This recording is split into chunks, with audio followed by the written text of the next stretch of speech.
गलातियों अध्याय 5। शरीर क्या उत्पन्न करता है बनाम आत्मा क्या उत्पन्न करती है। आलोचनात्मक, निर्णयात्मक और कानूनी। शायद आप यह नहीं जानते कि आत्मा के फल को सही ढंग से कैसे विभाजित किया जाए। हम आत्मा का फल कैसे उत्पन्न कर सकते हैं? आत्मा के द्वारा अगुवाई पाने का क्या अर्थ है? तो आइए सबसे पहले देखें कि कैसे बचा जाए। आप जानते होंगे कि पापी नरक में जाते हैं, लेकिन आप शायद यह नहीं जानते होंगे कि कोई भी व्यक्ति स्वर्ग जाने के लायक नहीं है। जैसा लिखा है, कोई भी धर्मी नहीं, एक भी नहीं। स्वर्ग जाने के लिए हमारे पास परमेश्वर की धार्मिकता होनी चाहिए, न कि हमारी अपनी। और इस तरह हम परमेश्वर की धार्मिकता प्राप्त करते हैं यदि हम इन आयतों पर विश्वास करें। क्योंकि मैंने सबसे पहले तुम्हें वही बात पहुंचा दी जो मुझे पहुंची थी, कि पवित्र शास्त्र के वचन के अनुसार यीशु मसीह हमारे पापों के लिए मरा और गाड़ा गया, और पवित्र शास्त्र के अनुसार तीसरे दिन जी भी उठा। प्रथम कुरिन्थियों 15 के 3 और 4। तो यहाँ नई जानकारी यह है कि मसीह हमारे पापों के लिए रहस्यपूर्ण तरीके से मरा। इसके अलावा वह सिर्फ इस्राएल के लिए नहीं मरा था, बल्कि आप जानते हैं, वह क्रूस पर मरा था। उसे कब्र में दफना दिया गया, और फिर तीसरे दिन वह पुनः जीवित हो गया। यदि आप अभी भी निश्चित नहीं हैं कि आप बचाए गए हैं, तो रोमियो अध्याय 1 से 5 तक को बार बार पढ़ें जब तक कि आप निश्चित न हो जाएं कि आप बचाए गए हैं। तो आइए देखें कि हमने अध्याय 4 में क्या कहा था। अब्राहम ने परमेश्वर पर विश्वास किया जब वह खतना रहित था, और चौथे अध्याय के अंत में पौलुस ने कहा, दासी स्त्री को, जो शरीर के काम है, और उसके पुत्र को, जो शरीर से उत्पन्न होता है, निकाल दो। क्योंकि अब्राहम ने अपने स्वयं के प्रयास से हागार के साथ इश्माइल को उत्पन्न किया था, और परमेश्वर ने जो उत्पन्न किया उसे स्वीकार नहीं किया, और उसने ऐसा नहीं किया। परमेश्वर ने अब्राहम से 13 वर्षों तक बात नहीं की, लेकिन जब अब्राहम और सारा प्रजनन के लिए मृत थे, तब परमेश्वर ने चमत्कारिक रूप से उन्हें इसहाक नामक पुत्र दिया। और आप जानते हैं, सभी पौधे इस तथ्य की गवाही देते हैं कि परमेश्वर मरे हुओं में से जीवन दे सकता है। तो फिर भाइयों, हम दासी की संतान नहीं जो शरीर के काम करती हैं, परंतु स्वतंत्र की संतान है जो आत्मा से जन्मे हैं। वह गलातियों अध्याय 431 था। खतना का अर्थ है पापमय शरीर की मृत्यु, इसलिए प्रेरित पौलुस को ये संदेश मिला था कि गलातिया के लोग यहूदी व्यवस्था का पालन करके अपने शरीर को नियंत्रित करने का प्रयास कर रहे थे। पौलुस ने कहा, मसीह ने हमें जिस स्वतंत्रता से स्वतंत्र किया है, उसमें स्थिर रहो, और दासत्व के जुए में फिर से न जुतो। इसलिए पौलुस कहता है कि अब उन्हें स्थिर रहना चाहिए, क्योंकि उसने उन्हें जो सिखाया था उसमें सुधार किया है। इसलिए जब उन्होंने यहूदीवादियों की बात मान ली, तो उन्होंने अपने आप को पौलुस से दूर कर लिया, क्योंकि पौलुस ने अध्याय 1 में 2 बातें कही थी जिनके आधार पर उन्होंने अपने आप को पौलुस से दूर कर लिया था। वह नंबर 1 था, और दूसरी बात, उन्होंने व्यवस्था के प्रचारकों को सभा में आमंत्रित किया। अब जबकि उसने उन्हें सुधार दिया है, तो उन्हें वहीं रहना चाहिए जहां वे थे, क्योंकि उसने कहा था, मुझे आश्चर्य होता है कि जिसने तुम्हें मसीह के अनुग्रह में बुलाया था, तुम उससे इतनी जल्दी दूर होकर दूसरे सुसमाचार की ओर चले गए। अतः मसीह का अनुग्रह हमें उसकी आत्मा देने के लिए था, और हम अनुग्रह के प्रावधान में रह रहे हैं, परंतु वे दूसरे सुसमाचार की ओर खींचे चले गए, जो दूसरा नहीं है। लेकिन कुछ ऐसे भी हैं जो आपको परेशान करते हैं। वे यहूदीवादी थे और मसीह के सुसमाचार को विकृत करते थे। परंतु यदि हम या स्वर्ग से कोई दूत उस सुसमाचार को छोड़ जो हमने तुम्हें सुनाया है, कोई और सुसमाचार तुम्हें सुनाए, तो शापित हो, जैसा हमने पहले कहा है। मैं तो यही कहता हूँ। अब फिर, यदि कोई उस सुसमाचार को छोड़ जो तुमने ग्रहण किया है, कोई और सुसमाचार तुम्हें सुनाता है, तो शापित हो। गलातियों 1:6 से 9 तक। इसलिए भले ही पौलुस ने कुछ और प्रचार किया हो, उन्हें नहीं सुनना चाहिए, क्योंकि जो सुसमाचार उन्होंने प्रचार किया है वह भ्रष्ट नहीं होना चाहिए। परंतु जो बात उसने पहले उनसे कही थी, देखो, मैं तुमसे कहता हूँ कि यदि तुम खतना कराओगे, तो मसीह से तुम्हें कुछ लाभ न होगा। क्योंकि मैं हर एक खतना कराने वाले को फिर गवाही देता हूँ कि उसे सारी व्यवस्था पूरी करनी है। तो वे ऐसा नहीं कर सकते। क्या आप जानते हैं, अगर वे खतना करवाने जा रहे हैं तो उन्हें 6 का 13 कानूनों के अन्य सभी कानूनों का पालन करना होगा। अतः मसीह के नियम तुम्हारे लिए निरर्थक हो गए हैं। तुम में से जो कोई व्यवस्था के द्वारा धर्मी ठहरता है, वह अनुग्रह से गिर गया। अतः अनुग्रह से गिरना झूठे सिद्धांत का पालन करना है। तो खतने के बारे में क्या? परमेश्वर ने हमें कोई नियम और विनियम नहीं दिए हैं। परमेश्वर हमें अपने पुत्रों के रूप में उसकी सेवा करने का चुनाव करने की स्वतंत्रता देता है, जो जिम्मेदार निर्णय लेते हैं। आदम ने मरने से पहले जानवरों का नाम रखते समय निर्णय लिया था। आध्यात्मिक रूप से आदम को पुनर्तः बनाया गया था और उसके शरीर में चमड़ी थी। लेकिन फिर आदम और हव्वा ने पाप किया और उन्होंने परमेश्वर की आज्ञा का उल्लंघन किया। इसलिए जैसा एक मनुष्य के द्वारा पाप जगत में आया और पाप के द्वारा मृत्यु आई, इस प्रकार मृत्यु सब मनुष्यों पर आ गई, क्योंकि सबने पाप किया है। इस प्रकार पाप आदम के द्वारा संसार में आया और फिर हर किसी को वह पाप प्रकृति विरासत में मिली और फिर हर कोई खुद को भेज देता है। तो फिर पाप की समस्या के लिए परमेश्वर का समाधान क्या था? वह था विश्वास के द्वारा धर्मी ठहराना। लेन देन तब होता है जब हम विश्वास करते हैं कि मसीह हमारे पापों के लिए मरा, दफनाया गया और फिर से जी उठा। हमारे पाप उस पर डाल दिए जाते हैं और हम उसकी धार्मिकता, उसका जीवन, उसकी आत्मा प्राप्त करते हैं। और आरोपण द्वारा, परंतु केवल यही नहीं कि मसीह हमारे लिए मरा, परंतु हम भी उसके साथ मरे और हमारा पुराना मनुष्यत्व परमेश्वर के द्वारा मरा हुआ गिना गया। ये जानते हुए कि हमारा पुराना मनुष्यत्व अर्थात पुराना आदमी स्वभाव उसके साथ क्रूस पर चढ़ाया गया ताकि पाप का शरीर नष्ट हो जाए, ताकि हम आगे को पाप की सेवा न करें। रोमियो अध्याय 6 में परमेश्वर पुराने आत्मिक स्वभाव को क्रूसित और मृत मानता है और हमें एक नया स्वभाव अर्थात अपना पुत्र देता है। बाइबल पढ़ने से हम सीखते हैं कि परमेश्वर की आत्मा हमारे अंदर है। हम इसे महसूस नहीं कर सकते। रोमियो 6 से 8 में ईसाई सेवा की व्याख्या की गई है, लेकिन शैतान मसीह के शरीर को प्रभावी ढंग से परमेश्वर की सेवा करने से रोकना चाहता है। इसलिए वह कहते हैं, शरीर के कार्यों के लिए कार्य, मसीह के कार्य के लिए जल, हमारे आध्यात्मिक बपतिस्मा के लिए, जो मसीह की मृत्यु, दफन और पुनरुत्थान के साथ पहचान है, और पीटर और पौलुस को मिलाता है। मसीह ने पौलुस को धार्मिकता का बोध कराया, न कि पतरस को। तो आइए हम उस खतने पर गौर करें जो हमारे पास है, क्योंकि हमारे पास एक आत्मिक खतना है। परंतु जो प्रभु से जुड़ा रहता है, वह एक आत्मा है। पहला कुरिन्थियों 6:17 अतः हम आत्मा, प्राण और शरीर हैं। और जब हम सुसमाचार पर विश्वास करते हैं, तब हम आत्मिक रूप से परमेश्वर के साथ जुड़ जाते हैं। उसकी आत्मा हमारी आत्मा में आती है और वह हमारा खतना करता है। हम आत्मा, प्राण और शरीर हैं, परंतु वह हमें हमारे भौतिक शरीर से अलग कर देता है, जहाँ पापमय शरीर निवास करता है और परमेश्वर अब हमें इसी रूप में मानता है। और इसलिए हमें क्या जानना चाहिए, क्या मानना चाहिए और क्या स्वीकार करना चाहिए। और परमेश्वर हमारे विषय में जो कहता है उसका पालन करें, क्योंकि हम परिवर्तित हो सकते हैं। हम में मौजूद उसकी आत्मा हमें प्रतिदिन रूपांतरित करने और अनुरूप बनाने के लिए अपने वचन का उपयोग करती है। हम अपने मन को उसके वचन के साथ पुनः प्रोग्राम कर सकते हैं। कुलुसियों की पत्री में भी यही कहा गया है कि जिसमें तुम्हारा खतना हुआ है, वह हाथ से नहीं किया गया। सो यह आत्मिक खतना है, अर्थात मसीह का वह खतना जो बपतिस्मा में उसके साथ गाड़ा गया, और उसी के द्वारा हम भी उस विश्वास के द्वारा, जो परमेश्वर की शक्ति पर है, उसके साथ जी उठे, जिसने उसे मरे हुओं में से जिलाया। इसलिए हम उसके साथ दफनाए गए हैं और उसके साथ पुनर्जीवित किए गए हैं।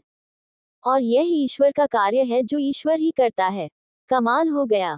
और तुम्हें भी जो अपने पापों और अपनी देह की खतना रहित दशा में मरे हुए थे, उसके साथ जिलाया और हमारे सब अपराधों को क्षमा किया। कुलुसियों 2:11-13। तो चलिए आगे बढ़ते हैं। तुम तो अच्छी रीति से दौड़ रहे थे, फिर किसने तुम्हें रोक दिया कि तुम सत्य को न मानो? यह विश्वास तुम्हारे बुलाने वाले की ओर से नहीं है। इसलिए पौलुस चाहता है कि वे सोचे कि कौन उन्हें इस्राएल के निर्देशों का पालन करने के लिए राजी कर रहा है, वह नहीं, क्योंकि वह नहीं है जो उन्हें शारीरिक रूप से खतना कराने के लिए कह रहा है। थोड़ा सा खमीर पूरे आटे को खमीर युक्त बना देता है। तो इस मामले में खमीर कानून पालन है। इसलिए ये छोटा सा खमीर मसीह की सारी देह पर प्रभाव डालता है। मुझे प्रभु में तुम्हारे विषय में भरोसा है कि तुम किसी रीति से दूसरा विचार न करोगे, परंतु जो कोई तुम्हें सताता है, वह चाहे कोई हो, दंड पाएगा। इसलिए पौलुस आश्वस्त है कि गलातियों के लोग यहूदीकरण करने वालों के स्थान पर उसके उपदेशों का पालन करेंगे, और जो कोई उन्हें सताता है, वह स्वयं दंड पाएगा, चाहे वह कोई हो, क्योंकि वह कभी भी कोई भी हो सकता है। इसलिए प्रथम कुरिन्थियों 3:17 में कहा गया है, यदि कोई परमेश्वर के मंदिर को अपवित्र करे, तो परमेश्वर उसे नाश करेगा, क्योंकि परमेश्वर का मंदिर पवित्र है। तुम कौन सा मंदिर हो तो परमेश्वर तुम्हें पता है, या तो लोगों को या उनके कार्यों को जला देगा यदि यह उसके कहे अनुसार नहीं है। और मैं भाइयों, यदि मैं अभी भी खतना का प्रचार करता हूँ, तो मुझे अभी तक उत्पीड़न क्यों सहना पड़ता है? अतः यदि पौलुस कहता है कि वह ये प्रचार नहीं करता कि मसीह के शरीर के किसी भी सदस्य, चाहे वह यहूदी हो या गैर यहूदी, के लिए शारीरिक खतना आवश्यक है, तो वह इसलिए सताया जा रहा है क्योंकि वह शारीरिक खतने का प्रचार नहीं कर रहा है। तो क्या क्रूस का अपराध समाप्त हो गया है? तो फिर क्रूस का अपराध क्या है?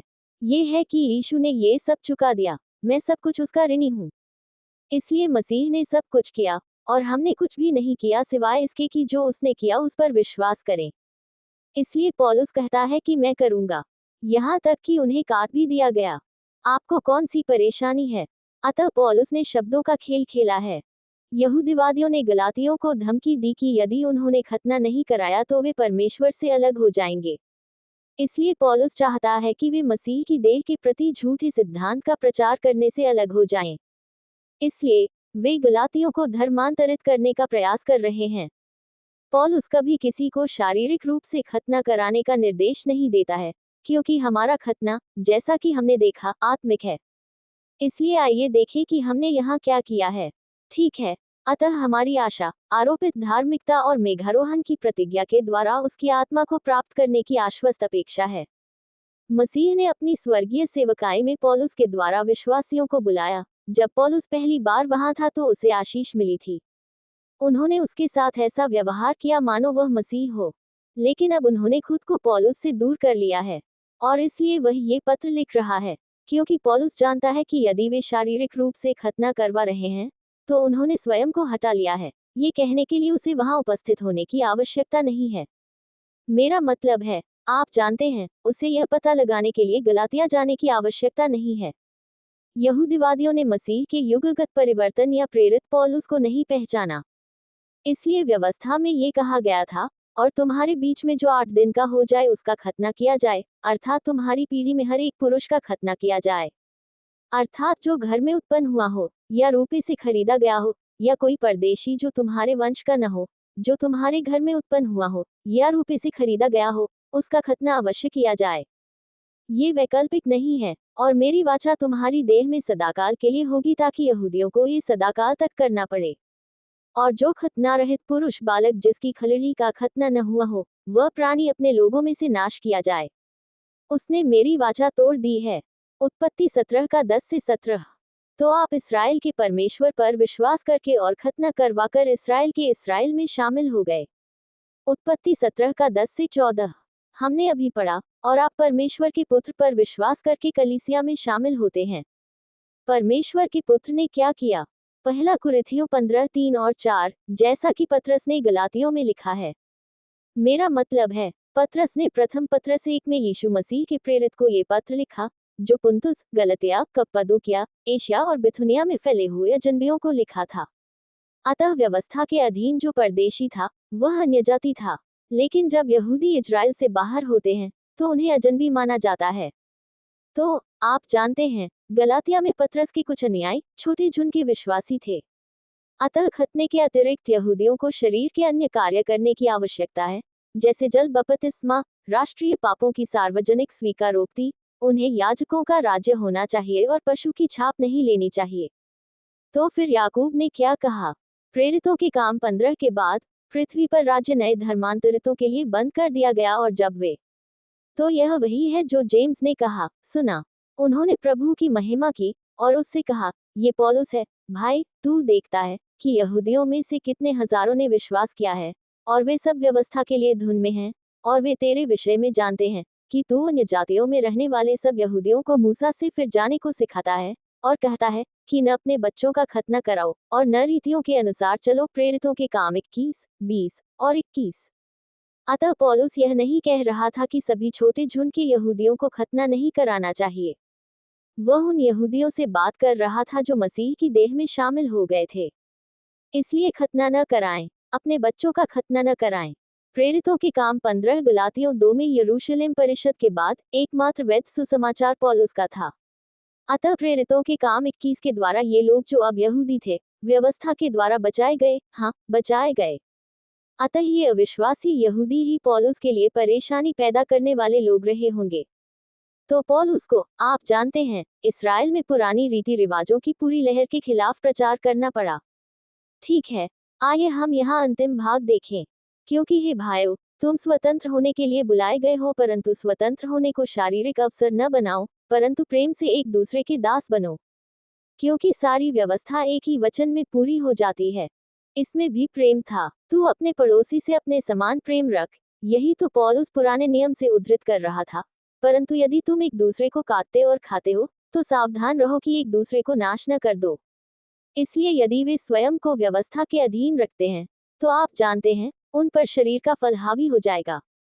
इसलिए पौलुस ने कहा था कि तुम पर पाप की प्रभुता न होगी, क्योंकि तुम व्यवस्था के अधीन नहीं वरन अनुग्रह के अधीन हो। अतः मसीह का शरीर अनुग्रह के वितरण के दौरान जीवित रहता है, और जो बचाए जाते हैं वे मसीह के शरीर के सदस्य बन जाते हैं। इसकी शुरुआत प्रेरितों के 9वें अध्याय में दमिश्क के रास्ते पर पौलुस के उद्धार के साथ हुई, जब मसीह उसके सामने प्रकट हुए, और इसका समापन मेघारोहण के समय होगा, जब मसीह पुनः प्रकट होंगे। अतः हम यीशु मसीह के इन दो प्रकटनों के बीच रह रहे हैं, और अभी यहूदी और अन्यजाति एक ही स्तर पर हैं। अतः बाइबल की पुस्तकों में एक समरेखा अंतर्निहित है। मेरा मतलब है, उत्पत्ति से प्रेरितों के काम 9 तक भविष्यवाणी है। जब राज्य का सुसमाचार प्रचारित किया गया और खतना रहित लोगों से ऊपर था, और व्यवस्था प्रभावी थी, जैसे कि जब मसीह आया और 3.5 साल तक प्रचार किया, और फिर आप जानते हैं, क्रूस पर चढ़ाया गया, दफनाया गया, और जी उठा। फिर उसने पवित्र आत्मा को इस्राएल और छोटे झुंड, अर्थात ऊपरी कमरे में रहने वाले विश्वासियों पर भेजा, और उन्होंने इस्राएल को 1 वर्ष के लिए दया का विस्तार दिया ताकि वे विश्वास कर सके कि यीशु ही उनका मसीहा है। और यह उसके सांसारिक विश्वासियों के लिए समय से पहले था और खतना से ऊपर था।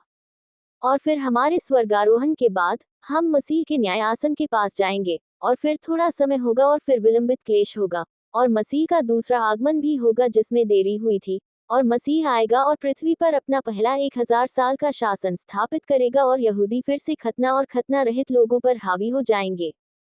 इसलिए याजक अन्य जातियों पर अधिकार करेगा, और राज्य का सुसमाचार प्रचार किया जाएगा। इसलिए पौलुस ने अध्याय 4 में कहा, परंतु जब समय पूरा हुआ, तो परमेश्वर ने अपने पुत्र को भेजा, जो व्यवस्था के अधीन सृजी गई एक स्त्री से उत्पन्न हुआ। गलातियों अध्याय 4:4 अर्थात वह समय के पूरे होने पर आया।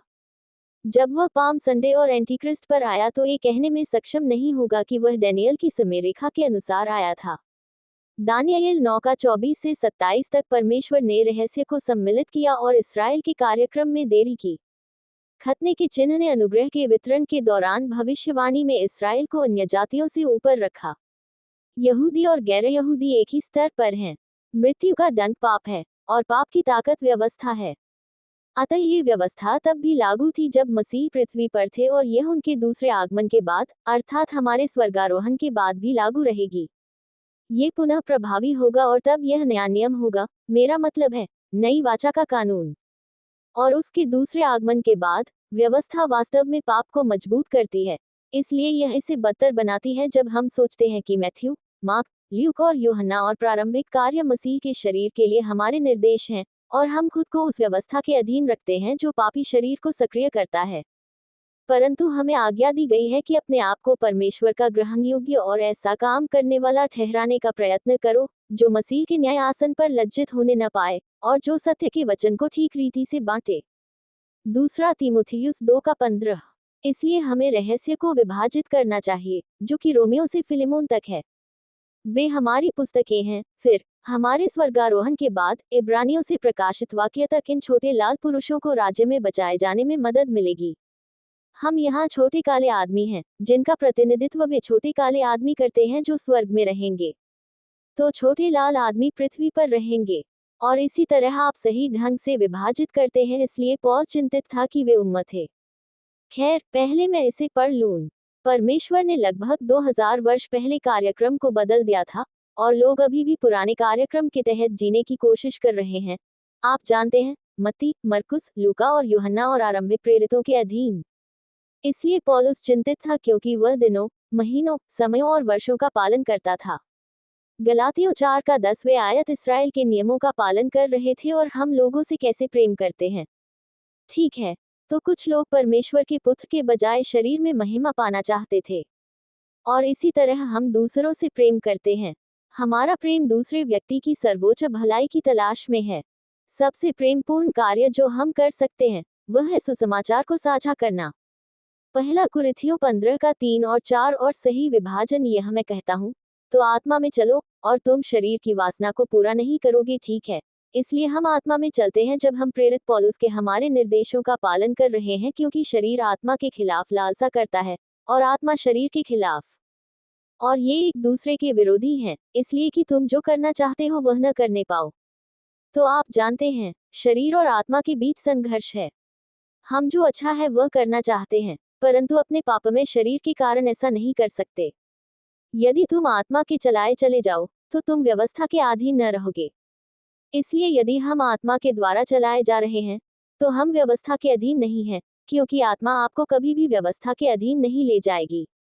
अब ठीक है, तो प्रत्येक विश्वासी के अंदर पाप प्रकृति, शरीर और ईश्वरीय प्रकृति, आत्मा के बीच एक युद्ध है।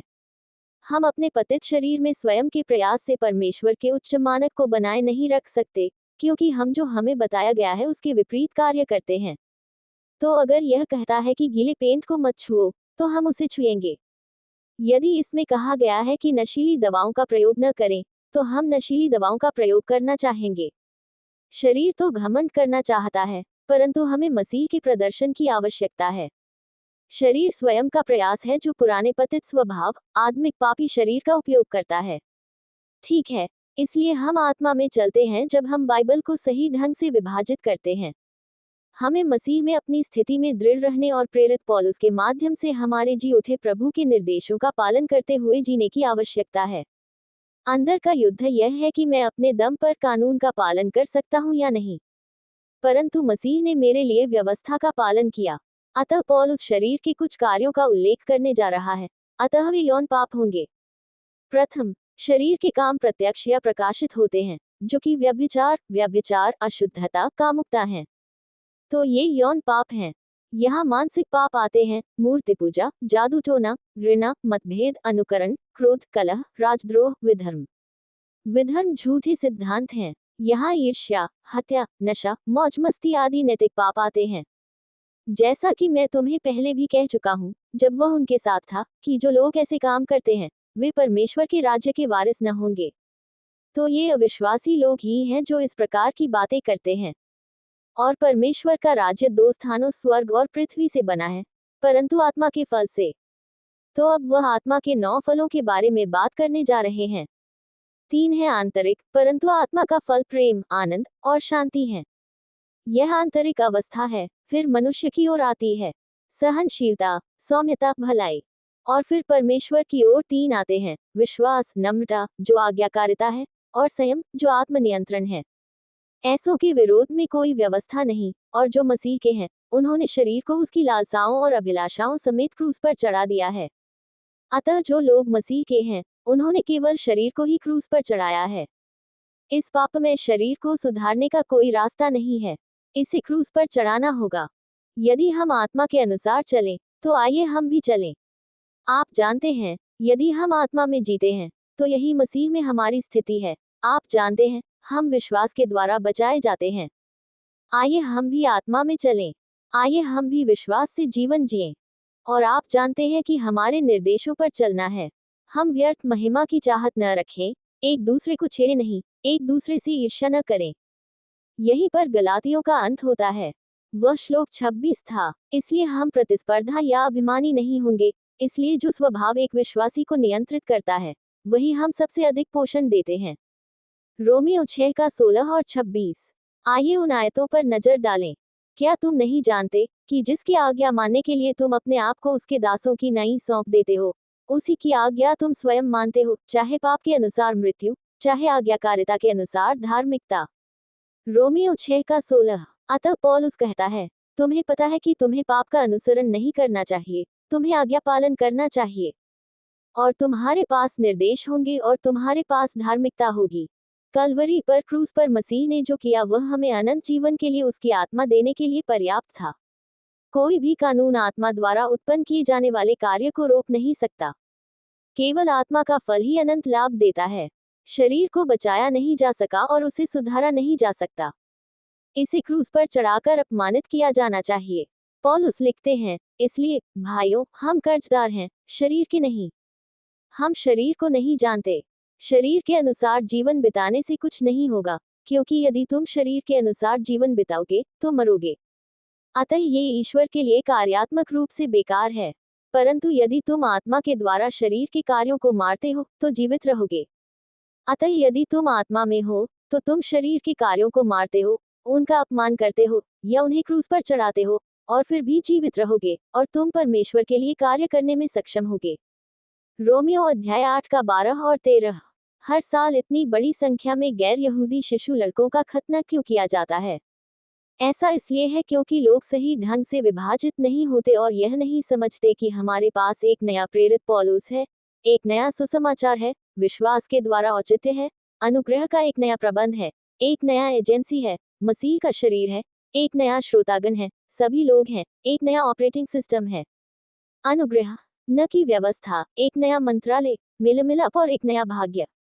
स्वर्ग। आज खतना अज्ञानता और अविश्वास का प्रतीक है। पौलुस ने कहा, जिसने हमें नए नियम के सेवक होने के योग्य बनाया है, शब्दों के नहीं बल्कि आत्मा के, क्योंकि शब्द तो मारता है पर आत्मा जीवन देती है। दूसरा कुरिन्थियों 3 के 6। अतः पुत्र की अंतिम इच्छा ये थी कि वह अपनी आत्मा हमें दे, क्योंकि व्यवस्था ने हमें दोषी ठहराया था, परंतु आत्मा ने हमें जीवन दिया है। अतः पिछले 2000 वर्षों से शैतान की रणनीति पतरस और पौलुस को एक साथ मिला देने की रही है। गलातियों में पतरस और पौलुस को मिलाया गया है। चर्च की सबसे बड़ी भूल क्या है? क्या ये कहना सही है कि मसीह का शरीर क्रूस पर या दूसरे कार्य में शुरू हुआ, जबकि वास्तव में यह 9वें कार्य में शुरू हुआ था? हमें उन लोगों को छोड़ देना चाहिए जो ये सिखाते हैं कि मसीह का शरीर प्रेरितों के 9वें कार्य से पहले या बाद में शुरू हुआ था। हम पौलुस के निर्देशों का पालन करते हैं, है ना? सही सिद्धांत सही सोच पैदा करता है, जिसके परिणामस्वरूप परमेश्वर की सही सेवा होती है। पौलुस के 13 पत्रों में, रोमियो से लेकर फिलेमोन तक, हम मसीह के शरीर, सिद्धांत, पद, चाल चलन और भाग्य के बारे में पाते हैं। पौलुस लिखता है, परंतु परमेश्वर का धन्यवाद हो कि तुम जो पाप के दास थे, तो भी उस सिद्धांत के मानने में मन लगाया जो तुम्हें सौंपा गया था, और पाप से स्वतंत्र होकर तुम धार्मिकता के सेवक बन गए। रोमियो 16, 17 और 18। अतः अब हमने पौलुस की शिक्षा का पालन किया है और हम धार्मिकता के सेवक बन गए हैं। परंतु अब पाप से स्वतंत्र होकर और परमेश्वर के सेवक बनकर तुम्हारा फल पवित्रता है और उसका अंत अनंत जीवन है। तो यह ऐसा फल है जो हमेशा रहेगा। रोमियो 6 के 22। व्यवस्था ने मुझे दोषी ठहराया क्योंकि मैं उसे अपने शरीर में बनाए रखने में असफल रहा।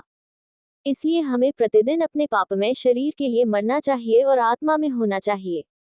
पौलुस ने फिर कहा, क्योंकि पाप का तुम पर प्रभुता न होगी, क्योंकि तुम व्यवस्था के अधीन नहीं वरन अनुग्रह के अधीन हो, इसलिए अब हम स्वतंत्र जीवन जी सकते हैं।